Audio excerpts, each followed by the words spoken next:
Raphael, now to a story you will only see on RTV6. We take you inside a deadly problem right here in central Indiana. Overdoses are taking a toll on our communities. We've talked about it for years, but who is it really affecting and where? Call 6 Investigates Paris Lewbel and photojournalist Dave Marion went on the front lines to capture the opioid epidemic in real time. It's the race to reverse an overdose. Medic 13, overdose. The heroin epidemic is happening everywhere. No zip code, gender, or race is immune. We spent 4 days on the road and watched as the drug crisis unfolded in real time. The calls for help happen at all hours of the day. Our Call 6 investigation compared data from IEMS and police over the past few years, and we found overdoses are more likely to occur around 3 specific times.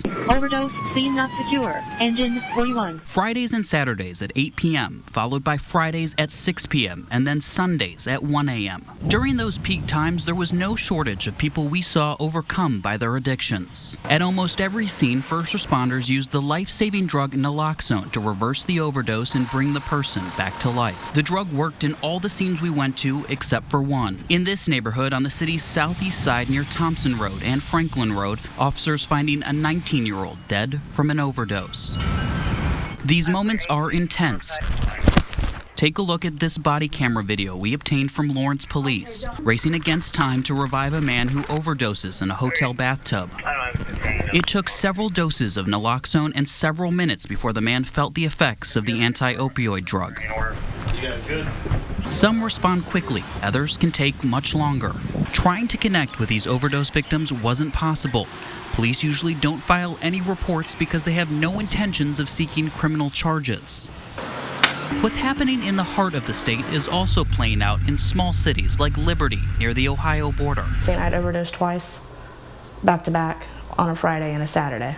And that anti-opioid drug saved her life. Took 4 shots of Narcan. That's when I was like, I need help. 26-year-old Kaylin Fairchild has been fighting with the addiction for years. Thought I could use one more time, and I ended up overdosing. And the state temporarily taking her son away. There's help out there, but you have to be willing to take that step.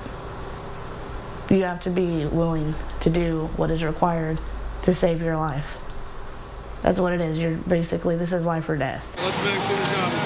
Back in Indianapolis, the number of repeat overdose victims is startling. According to data we obtained, more than 13% have overdosed more than once. And the epidemic is getting so bad that people are not only overdosing in public, but also coming to public places to try and get help. Late on a Friday night, this person drove their friend to Wayne Township Firehouse number 82 to find help. It's something firefighters say is happening more and more often. The overdose problem is overwhelming, unfolding in neighborhoods at all hours of the day. At times, defying death, but often damaging lives, feeding a habit with real consequences reaching a new high.